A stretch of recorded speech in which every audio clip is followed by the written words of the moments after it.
அன்பானவர்களே, மத்தேயு சுவிசேஷம் 19வது அதிகாரம் 5வது வசனத்திலே சொல்லப்பட்டிருக்கிறது, இது நிமித்தம் மனுஷனானவன் தன் தகப்பனையும் தாயையும் விட்டு தன் மனைவியோட இசைந்திருப்பான், அவர்கள் இருவரும் ஒரே மாம்சமாய் இருப்பார்கள் என்று அவர் சொன்னதையும் நீங்கள் வாசிக்கவில்லையா என்று இயேசு கேட்டார்.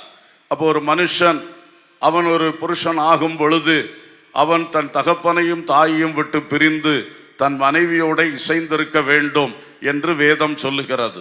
இதை ஆதியாகமத்திலும் சுவிசேஷ புத்தகங்களிலும் எபேசியரிலும் கூட நாம் படிக்கின்றோம்.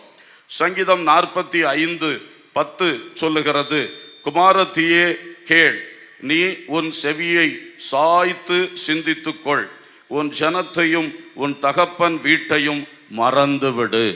குமாரத்திக்கு சொல்லும் பொழுதும் சொல்லப்பட்டிருக்கிறது, உன்னுடைய விவாகம் நடக்கும் பொழுது நீ உன்னுடைய ஜனத்தையும் உன்னுடைய தகப்பன் வீட்டையும் மறந்து விட வேண்டும் என்று. அல்லேலூயா!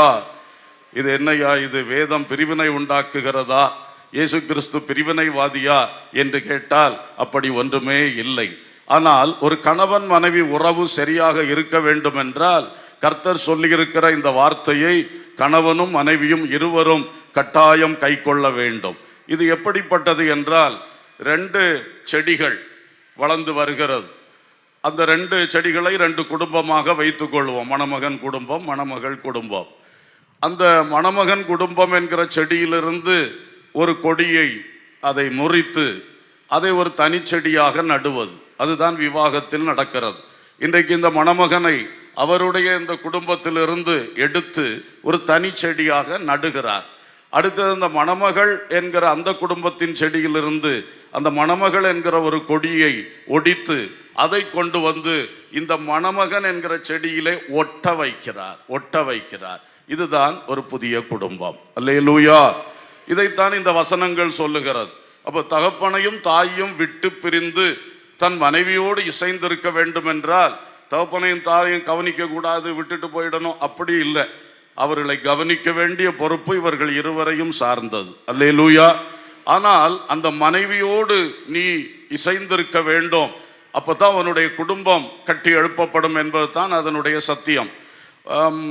மணமகளை குறித்து சொல்லும் பொழுது தகப்பன் வீட்டை மறந்துரு, உன் இனத்தை மறந்து விடு, நீ போகிற அந்த குடும்பத்திலே நீ ஒன்றாயிரு, அந்த மணமகனோடு நீ இசைந்திரு என்று சொல்லுகிறார்.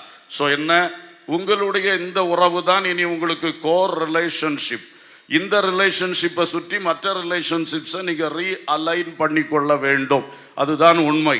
ஆகவே இனி உங்களுக்கு 2 பெற்றோர், கர்த்தருக்கு ஸ்தோத்திரம், அந்த பேசிக்ல எல்லாத்தையும் நீங்கள் பார்த்து கொள்ள வேண்டும். இருவரும் சேர்ந்து இரு பெற்றோருக்கும் அன்புடையவர்களாய் பணி கடமைகள் செய்கிறவர்களாய் காணப்படுவீர்களாக. அதே போல உங்களுடைய ரீஅலைன்மெண்ட் ஆஃப் ரிலேஷன்ஷிப்ஸை நன்றாக கவனித்து அந்த பக்குவத்தோடு நடந்து கொள்ள வேண்டும். சுருக்கம், இந்த உறவின் குறுக்கே எந்த உறவும் வரக்கூடாது. அல்லேலூயா!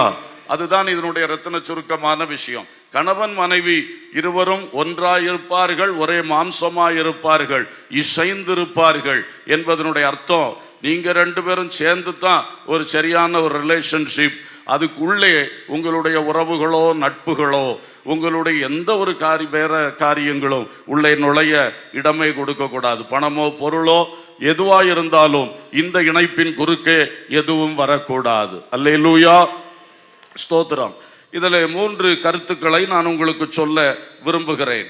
இந்த மத்தேயு 19ஆம் அதிகாரத்தில் நாம் படிக்கும் பொழுது வாசித்த வசனம் 5ஆம் வசனம், இதி நிமித்தம் புருஷன் தகப்பனையும் தாயும் விட்டு பிரிந்து தன் மனைவியோடு சேர்ந்திருக்கணும் சொல்றார். இதி நிமித்தம்னா எதி நிமித்தம். முந்தின வசனம் 4ஆம் வசனம், அவர்களுக்கு அவர் பிரதியுத்தரமாக, ஆதியிலே மனுஷரை உண்டாக்கினவர் அவர்களை ஆணும் பெண்ணுமாக உண்டாக்கினார் என்பதையும் இது நிமித்தம் புருஷனானவனும் மனைவியும் ஒன்றாய் வாழ வேண்டும் என்று சொல்லுகிறார். அப்போ இங்கே சொல்லப்பட்டிருக்கிறது the plan of God, தேவ திட்டம். தேவன் மனிதனை உருவாக்கும் பொழுது அவர் கொண்டிருந்த திட்டம், அந்த திட்டத்தின்படி ஒரு ஆண் ஒரு பெண் அப்படி தேவன் உண்டாக்குனதுனால நீ புருஷன் மனைவி இருவரும் ஒன்றாக வாழ வேண்டும் என்று சொன்னார். பாஸ்டர் பால் அவர்கள் விவாகத்தினுடைய அடிப்படைகளை மிக ரத்தின சுருக்கமாக தன்னுடைய அனுபவத்தின் அடிப்படையில் வேத வசனத்திலிருந்து மிக தெளிவாக சொன்னார்கள். ஆகவே நான் திரும்ப அவைகளை விளக்கம் சொல்ல போகவில்லை. இங்கே சொல்லப்பட்டிருக்கிறது தேவனுடைய பிளான், திட்டம். அது நிமித்தம் நீங்கள் ஒன்றாக இருக்க வேண்டும். கர்த்தருக்கு ஸ்தோத்திரம். அவர் ஒரு ஆணுக்கு ஒரு பெண்ணை கொடுத்தார். ஒரு ஆணுக்கு ஒரு ஆணை கொடுக்கல, ஒரு ஆணுக்கு இன்னொரு பெண்ணை கொடுத்தார். இப்படி எல்லாமே அதில் அழகா அடங்கி இருக்கிறது. மத்தேயு 19 அந்த வசனங்களை வாசித்து பார்க்கும் பொழுதே விவாகத்தை குறித்த அத்தனை உபதேசத்தினுடைய கருக்களும் அதுக்குள்ள இருக்கிறது. ஆகவே நிச்சயமாக அந்த பிளான் ஆஃப் காட் இருக்கிறது. என்ன பிளான்?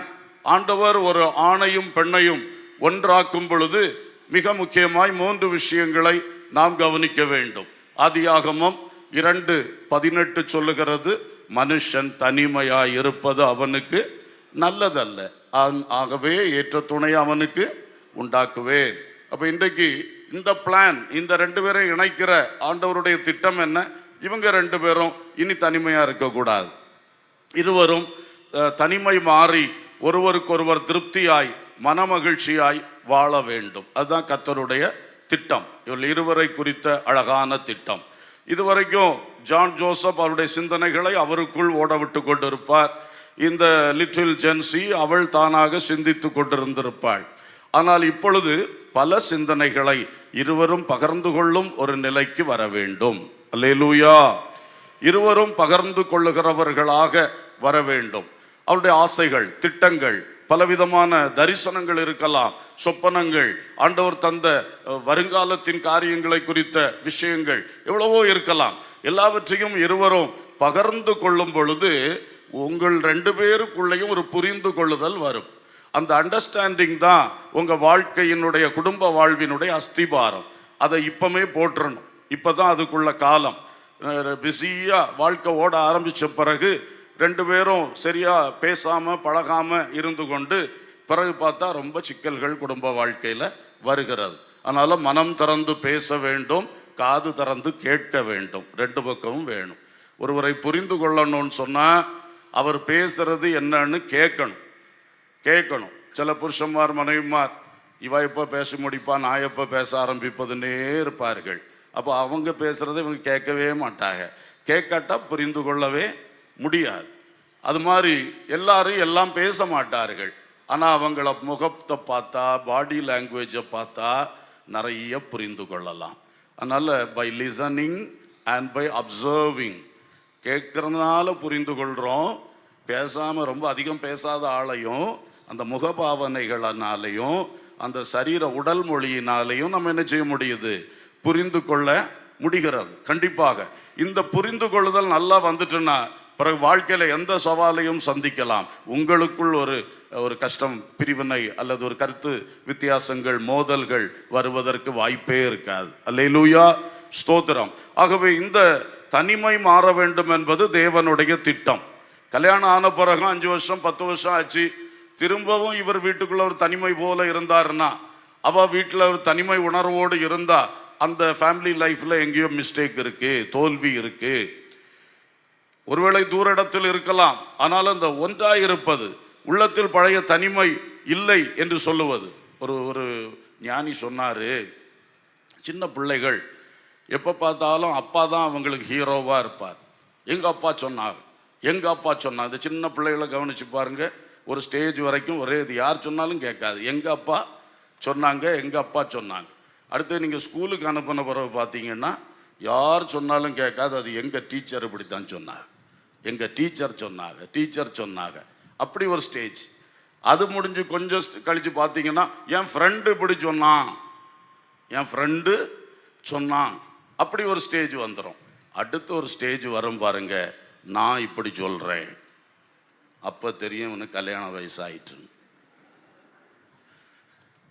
அவன் அல்லது அவள் நான் என்கிற ஒரு தனிமை வட்டத்துக்குள் என்ன செய்து விட்டார்கள், வந்து விட்டார்கள். இனி தனிமையா இருப்பது நல்லது அல்ல.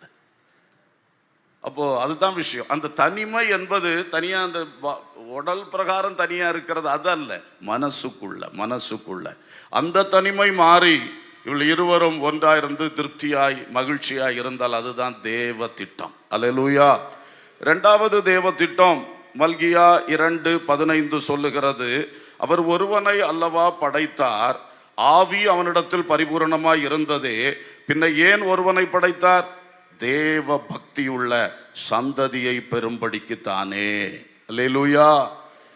ரெண்டாவது, இவங்க ரெண்டு பேரும் வாழ்க்கையில பிள்ளைகளை பெற்றெடுத்து அந்த தேவ பக்தி உள்ள சந்ததியை பெற்றெடுத்து வளர்க்கணும்னு உள்ளது தேவனுடைய திட்டம். அதனாலதான் சொன்னார், நீங்க ரெண்டு பேரும் ஒன்றாயிருங்கள்.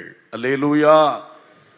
அதிலும் அந்த வசனத்தை பாருங்க, ஒருவனை அல்லவா படைத்தார். ஏன் ஒருவனை மாத்திரம் படைத்தார்?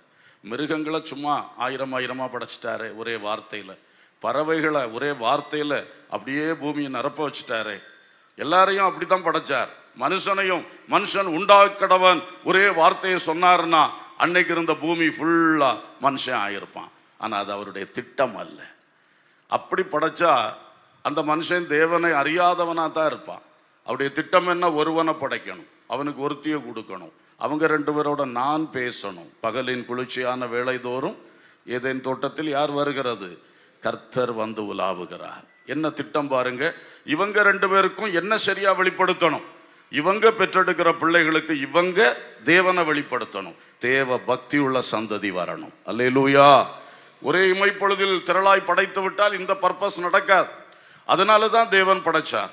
அதனால ரெண்டு பேரும் ஒன்றாகும் பொழுது உங்கள் பிள்ளைகளையும் பெற்றெடுத்து பரிசுத்த சந்ததியை உருவாக்குவீர்களாக. அதோடு நீங்கள் ஊழியம் செய்யும் பொழுது ரட்சிக்கப்பட்டு சபையில் சேரக்கூடிய ஒரு பெரிய சந்ததியும் கிறிஸ்துவின் சந்ததி உருவாகட்டும். 1 பேதுரு 3:7 மூன்றாவது காரியம் சொல்லியிருக்கு. பாஸ்டர் அவர்கள் சொல்லிவிட்டார்கள். இருவரும் சேர்ந்து நித்திய ஜீவனாகிய கிருபை என்ன செய்ய வேண்டும்? சுதந்தரிக்கணும். அது தேவ திட்டம். முக்கியமான 3 திட்டங்கள். நீங்க ஒன்றா நன்றா திருப்தியா சந்தோஷமா வாழுங்க. இரண்டாவது, நீங்கள் பரிசுத்த சந்ததியை எழுப்புங்கள். மூன்றாவது, நீங்கள் என்ன செய்யுங்கள்? எப்போ எக்காலம் துணிக்குமோ அப்பொழுது இருவரும் உங்கள் சந்ததியும் சேர்ந்து எங்க வந்துருங்க? ஆகாயத்தில் இயேசுவை சந்திக்க ஆயத்தமாயிருங்கள். ஹல்லேலூயா. இதுதான் ஆகவே தேவனுடைய திட்டம். இப்ப ஆதியாகமத்துல 2ஆம் அதிகாரம் 23-24 சொல்லும் பொழுது பாருங்கள், அங்கேயும் 24 என்ன சொல்லி இருக்கு? இது நிமித்தம் புருஷன் தன் தகப்பனையும் தன் தாயையும் விட்டு தன் மனைவியோடையே இசைந்திருப்பான், அவர்கள் ஒரே மாம்சமாய் இருப்பார்கள். அதுக்கு என்ன இது நிமித்தம்னா, எது நிமித்தம் அப்படின்னு பார்க்க போனா 23ஆம் வசனத்திலே, அப்பொழுது ஆதாம், இவள் என் எலும்பில் எலும்பும் என் மாம்ச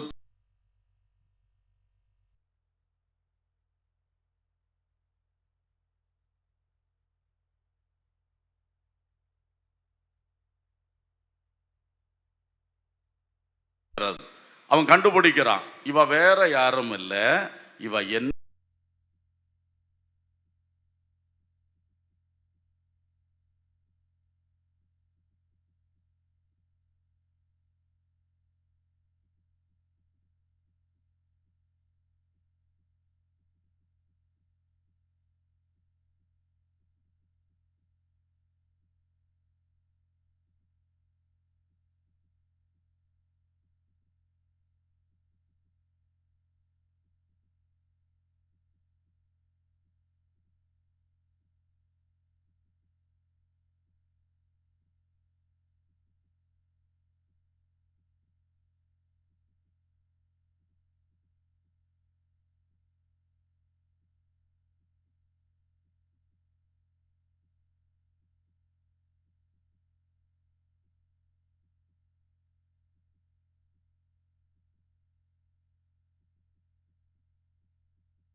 one plus one equal to 2. ஆனா தெய்வீக வசனத்தில் குடும்ப வாழ்க்கையை பொறுத்த மட்டும் 1+1 is 1. அதுதான் வித்தியாசம். கர்த்தருக்கு ஸ்தோத்திரம். நீங்க ரெண்டு பேரும் சேர்ந்து, ரெண்டு அல்ல, ரெண்டு பேரும் சேர்ந்து என்னதான் மாற போறீங்க? ஒன்றாக மாற போறீங்க. ஏன்னா இது ஏற்கனவே ஜான் ஜோசப்புடைய பார்ட்டு தான், இது ஏற்கனவே ஜென்சியுடைய பார்ட்டு தான். இப்பதான் ஆண்டவர் கரெக்டா கொண்டு ரெண்டு பேரையும் ஒன்னா என்ன பண்றாரு? இணைக்கிறார். நீங்கள் ஒன்றாய் இருப்பீர்கள். அல்லேலூயா. அதனால கணவனும் மனைவியோ பாரமாக நினைக்க கூடாது, பாரமாக நினைக்க கூடாது. என் தலையில் வச்சு கட்டிட்டாங்க பாஸ்டர், தலையில் வச்சு கட்டிட்டாங்க. அதான் அவர் சப்ளிமெண்ட்ரியாக தான் நினைக்கார், ஏதோ தலையில் பாரத்தை ஏற்றி வச்ச மாதிரி நினச்சி தான் அப்படி சொல்கிறார். அவருக்கு இந்த சிஸ்டம் ஆஃப் காடு புரியல. என்ன சிஸ்டம்? அது உனக்கு பாரம் அல்ல, ஏற்கனவே உன்னுடைய பகுதி தான். அல்லேலூயா. இவன் இந்த கல்யாணம் மட்டும் பண்ணாமல் இருந்திருந்தோன்னா நான் அதில் சைன் பண்ணிடுவேன், இதில் சைன் பண்ணிடுவேன், மொத்த சீரோவா போயிருப்பீர்னீர். ஆண்டவர் கரெக்டாக பார்த்து என்ன பண்ணியிருக்காரு, உனக்கு ஏற்ற நேரத்தில் பண்ணி வச்சிருக்காரு. அது தெரிய மாட்டேங்கி நிறைய பேர் பாரமா நினைக்கிறார்கள், இதெல்லாம் தொந்தரவு என்று நினைக்கிறார்கள். அப்படி ஒரு பொழுதும் தவறா நினைக்க கூடாது. முறைப்படி வேத வசனத்தின்படி வாழ்ந்தால் உங்கள் மனைவி கணவன் என்கிற அந்த உறவு தான் உங்களை பலப்படுத்தக்கூடியது. ஹல்லேலூயா. எந்த இடத்திலும் உங்களை தலை நிமிர்ந்து நிற்க வைக்கிறது. இருவரும் சேர்ந்து ஜெபிக்கும் பொழுது பூமியிலே தாங்கள் வேண்டிக் கொள்ள போற காரியத்தை குறித்து இருவர் ஒருமனப்பட்டால் அதை நான் செய்வேன்னு சொல்லியிருக்காரு. நீங்க ரெண்டு பேரும் சேர்ந்து ஜெபிக்கும் பொழுது அந்த அனுபவம் வேண்டும். அல்லேலூயா. அமெரிக்க தேசத்திலே புதிய ஒரு இது இருக்கிறது, ஆவிக்குரிய வட்டாரத்தில் என்ன சொல்லுவாங்கன்னா, you need a tongue friend அப்படின்னு சொல்லுவாங்க. என்னடா இது டங் ஃப்ரெண்டுன்னு எனக்கு ஒன்றும் புரியல. டங்குன்னா நம்ம ஜானியே சொல்லுவோம், வேஸ்ட்டை சொல்லுவோம். அவங்க சொல்லுவோம், ஆமாம் அப்படி தான், ஒரு டங் ஃப்ரெண்டு வேணும். என்ன டங் ஃப்ரெண்ட்? உனக்குள்ளே இருக்க குப்பையெல்லாம் சொல்லக்கூடிய ஒரு நம்பிக்கைக்குரிய நண்பன் உனக்கு வேணும். நீங்கள் ரெண்டு பேரும் சேர்ந்து ஜெபித்தீங்கன்னா ரொம்ப பவர்ஃபுல்லாக இருக்கும். அப்படி ஒரு நண்பனை எதுக்கு தேடி போனோம்? உனக்கு தான் மனைவி இருக்கிறாளே, உனக்கு தான் புருஷன் இருக்கிறாரே. புருஷன் மனைவிக்குள் உங்களுடைய வேதனைகளை, பாரங்களை, கஷ்டங்களை எதை சொன்னாலும் பிரச்சனை இல்லை, ரெண்டு பேருக்குள் நிற்கும். அல்லேலூயா. இன்னொரு ஆளை தேடி போகும்போது சொல்லும் பொழுது நல்லா இருக்கும், பிறகு ஒரு சூழ்நிலை வரும் பொழுது உன்னுடைய அந்தரங்கத்தை அவன் பப்ளிக்கில் பேசுவாப்பில், இந்த நிலைமைகள் வரும். அதனால வேதத்தில் இல்லாத இப்படிப்பட்ட விஷயங்களுக்குள்ள நம்ம போகாம, வேதம் நமக்கு சொல்லுகிறது கணவன் மனைவி. கர்த்தருக்கு ஸ்தோத்திரம். இந்த கணவன் மனைவிட்டே ஒரு அன்பான ஆலோசனை சொல்ல விரும்புகிறேன். நான் எல்லாம் சொல்றேன்னு சொல்லி உடைய பழைய காலத்தினுடைய வேண்டாத காரியங்களை ஒருத்தரும் சொல்ல வேண்டிய தேவையில்லை. அப்படி நம்ம ஓவர் உத்தமராக போயிட்டு சில இடத்துல குடும்பங்களில் பிரச்சனை வருது. அதனால அது மண்ணுக்குள்ளே போட்ட காரியம் மண்ணுக்குள்ளே போட்டது தான், திரும்ப அதை தோண்டி எடுத்து யார்கிட்டையும் சொல்ல வேண்டிய அவசியம் இல்லை. ஆனால் வாழ்க்கை, நிகழ்காலம், எதிர்காலம், கடந்த காலத்தில் எதை சொல்லணுமோ அந்த விஷயங்கள் கண்டிப்பாக நாம் பகிர்ந்து கொண்டால்தான் இந்த தேவனுடைய திட்டமும் தேவனுடைய அமைப்பும் நமக்குள் சரியாக இருக்கும். அல்லேலூயா. கர்த்தர் சொன்னார், இந்த அமைப்பிலே ஆண்டவர் சொன்னார், நான் உனக்கும் உன் இளவயதின் மனைவிக்கும் சாட்சியா இருக்கிறேன்னு சொல்லி மல்கியா 2:14 ஆண்டவர் சொல்லி இருக்கிறாரு. அவரே நடுநின்று இவங்களை இணைக்கிறாராம். 1 கொரிந்தியர் 7:39 பிரமாணத்தின்படி இணைக்கப்படுகிறீர்கள் சொல்லியிருக்கு. ஆண்டோடைய வசனமாகிய பிரமாணத்தை நடு வச்சு இவங்களை இணைக்கிறாரு. கொலோசையர் 2:3-15 நினைக்கிறேன். பூரண சர்க்குணத்தின் கட்டாகிய அன்பை தரித்து கொள்ளுங்கள். தேவ அன்பினால் இவங்களை கட்டுகிறார். ஸோ கர்த்தர் என்கிற ஒரு கட்டு, பிரமாணம் வசனம் என்கிற ஒரு கட்டு, அடுத்தது அன்பென்னும் கட்டு. இந்த கட்டுகளை வச்சு தான், அதுதான் கர்த்தருடைய சிஸ்டம் ஒரு குடும்பத்தை நிலைநிறுத்துறது. அல்லேலூயா. அதனால குடும்பங்கள் யாரா இருந்தாலும் உங்களுக்குள்ள எந்த ஒரு கஷ்டம் வந்தாலும் உடனே நோக்கி பார்க்க வேண்டியது கர்த்தர். அவர் தான் உங்க ரெண்டு பேருக்கும் நடு நிற்கும் சாட்சி. பாஸ்டர்மார் நிற்க முடியாது, பெற்றோர் நிற்க கூடாது, யாரும் நிற்க கூடாது. நடு நிற்கிறது யாரு? கர்த்தர். உடனே ரெண்டு பேரும் சேர்ந்து கர்த்தரை தான் நோக்கி பார்க்கணும். சிலருக்கு இந்த இது பழக்கம் இல்லை, முடியலைன்னு சொல்லும் பொழுதுதான் அடுத்தது ஒரு சபை மேய்ப்பராகிய கவுன்சிலரை தேட வேண்டியிருக்கு. அது அடுத்த ஸ்டேஜ். ஆனால் நம்ம பெஸ்ட் ஸ்டேஜ் என்னன்னா, ரெண்டு பேரும் முதல்ல கர்த்தரை தேடுங்க, ரெண்டாவது பிரமாணத்தை பாருங்க, வசனத்தில் என்ன சொல்லியிருக்கு, வசனத்தில் என்ன சொல்லியிருக்கு. அப்போ இதில் யார் சரியாகணும், அந்த வசனம் நம்மளை இணைச்சிரும். வசனம் யார் இடத்துல குறை இருக்கோ சுட்டி காட்டிடும், அதை ஒருமனப்பட்டு அதை சரிப்படுத்தி கொள்ளலாம்.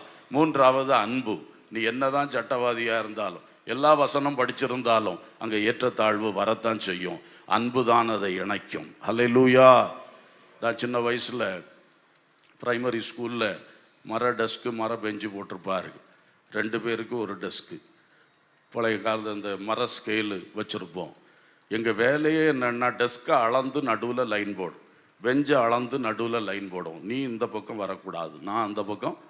இது தேவையில்லாத ஒன்று. அந்த காலத்தில் ரொம்ப ஸ்ட்ரிக்டாக இந்த அன்பை உள்ள போட்டா தான் சரியான ஒரு உறவு, சரியான இசைவு இருக்கும். ஹல்லேலூயா, ஸ்தோத்திரம். ஆகவே கண்டிப்பாக அன்பை நடுவைத்து முன் செல்லுங்கள். கடைசியாக ஒரு வார்த்தை எபேசியர் 5:31 சொல்லுகிறது, இது நிமித்தம் மனுஷன் தன் தகப்பனையும் தன் தாயையும் விட்டு தன் மனைவியுடன் இசைந்து இருவரும் ஒரே மாம்சமாய் இருப்பார்கள். இங்கே இது நிமித்தம்னா எது நிமித்தம்? முந்தின வசனம் சொல்லுகிறது, நாம் அவருடைய சரீரத்தின் அவயவங்களாயும் அவருடைய மாம்சத்துக்கும் அவருடைய எலும்புகளுக்கும் உரியவர்களாய் இருக்கிறோம், இது நிமித்தம் என்று சொல்லி இருக்கு. இங்கே பார்க்கிறோம், எது நிமித்தம் இவர்கள் ஒன்றாய் இருக்கணும்? அவருடைய கிறிஸ்துவுடைய சரீரமாகிய சபையில் நாம் ஒரு பாகமாக இருக்கிறோம். அவருடைய எலும்புக்கு, அவருடைய சரீரத்துக்கு. அடுத்த வசனத்தில் சொல்லி இருக்கு, இந்த ரகசியம் பெரியது, நான் கிறிஸ்துவை பற்றியும் சபையை பற்றியும் சொல்லுகிறேன். அப்ப பாருங்கள், இவர்கள் ஒன்றாய் வாழ்வது கிறிஸ்துவும் சபையும் ஒன்றாய் இருக்கிற ரகசியத்தை வெளிப்படுத்துகிறது. அல்லேலூயா. இந்த குடும்பம் கிறிஸ்துவின் சரீரமாகிய சபையிலே ஒரு பகுதி, ஒரு அவயவம். கர்த்தருக்கு ஸ்தோத்திரம். அப்ப நாம் எல்லாரும் அவயவங்களாய் சேர்ந்தது கர்த்தருடைய சபை.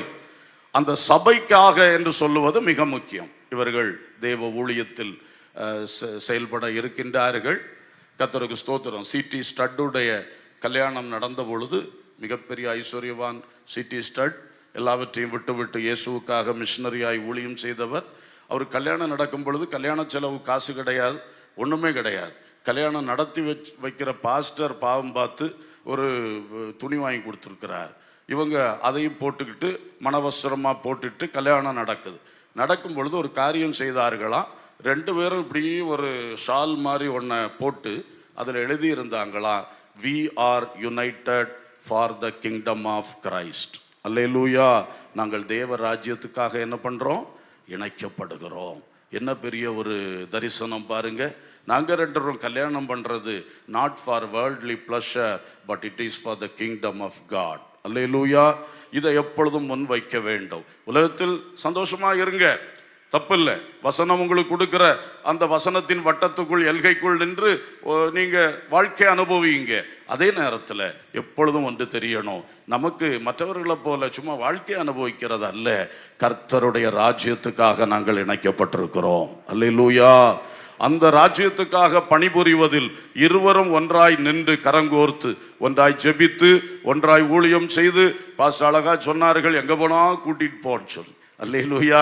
ரொம்ப நல்லது, ரொம்ப நல்ல ஒரு பழக்கம். இப்படிப்பட்ட நல்ல அனுபவங்களிலே நாம் இந்த ஊழியத்தை செய்யும் பொழுது கர்த்தர் உங்களை ஆசீர்வதிப்பார். இயேசு கிறிஸ்து சீக்கிரமாய் வரப்போகிறார். இந்த மணமகன் முண்டவளையிலிருந்து புறப்பட்டு கண்ணங்கரை சபை மேடையிலே வந்து இறங்கினார். அப்பொழுது இந்த மணமகள் ஏற்கனவே அவருக்காக ஆயத்தம் பண்ணப்பட்டிருந்தாள். கரெக்டா கொண்டு உட்கார வச்சிருக்கிறாங்க. இன்னும் கொஞ்ச நேரத்திலே அவர் இவள் கையை பிடித்து அவருடைய அப்பா வீட்டுக்கு அழைத்து செல்ல போகிறார். அல்லேலூயா. அதே போல ஆண்டவர் இயேசு கிறிஸ்து திடீரென்று ஆகாயம் என்ற மேடையிலே இறங்கி வருவார். அப்பொழுது அவருக்காய் காத்திருக்கிற சபையாகிய மணவாட்டி, அவருடைய சரீரமாகிய மணவாட்டி ஆயத்தமாக்கப்பட்டு எக்காலம் தொனிக்கும் பொழுது அந்த ஆகாயம் என்கிற மேடையிலே நாம் அவரோடு சேர்க்கப்படுவோம். அல்லேலூயா.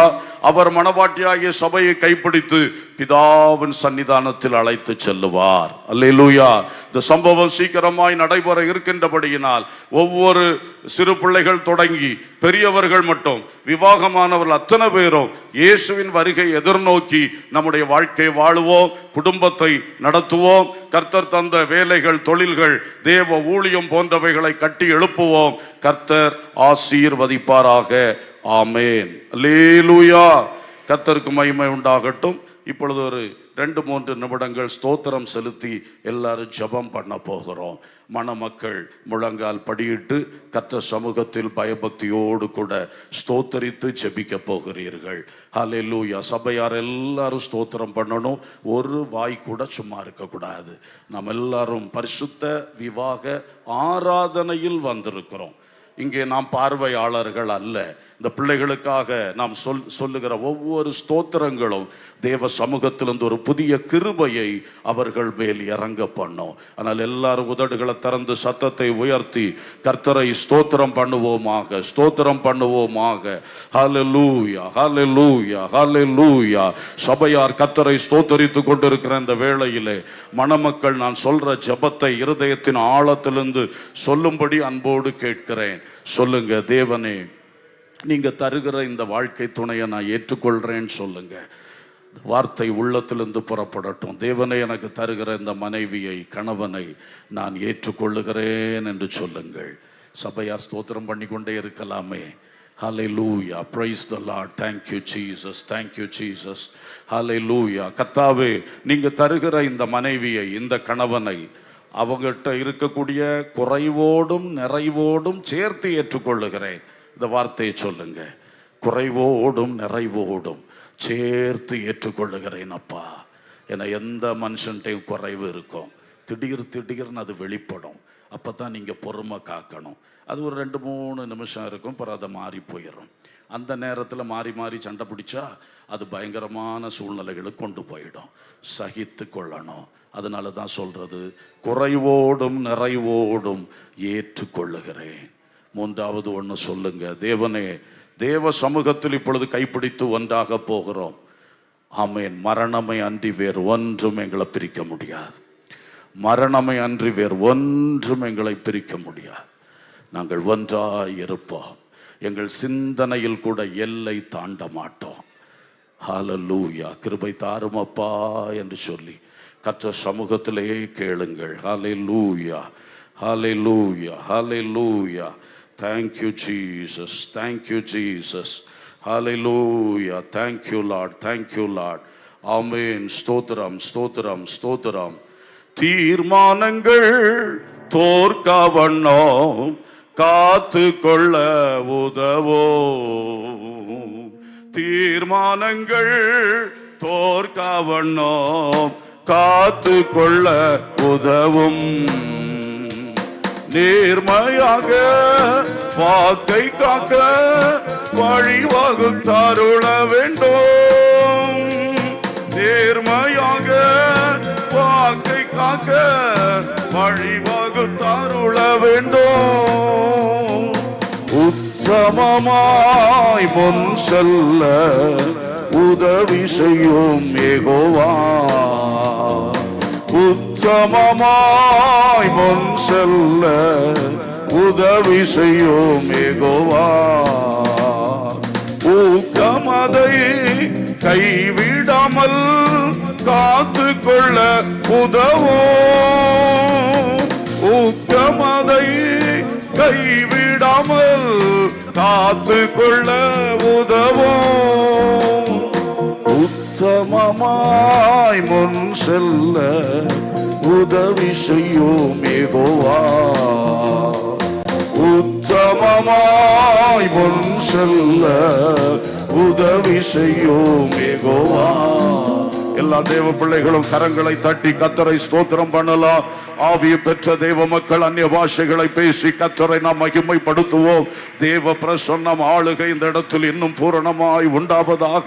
அவர் இவர்களை முன்னின்று இணைத்து ஆசீர்வதிப்பாராக. ஓ ஹல்லேலூயா, ஹல்லேலூயா, ஹல்லேலூயா, ஹல்லேலூயா. லிபுரா கபாலா புஷதுனா ஹதுனா ஹரியா லபாஷி லிஃபந்தனா பகபாலா ஷிகமனா துரா ஹலபௌரி அந்தனா. ஆமென், ஆமென். இந்த இணைப்புக்கு, இந்த வாழ்வுக்கு, இந்த ஊழியத்துக்கு குறுக்கே திட்டமிடுகிற பிசாசின் கிரியைகள் அத்தனையும் இயேசுவின் நாமத்தில் ஒன்றுமில்லாமல் போவதாக. உருவாக்கும் இடத்திலே வாய்க்காமல் போவதாக.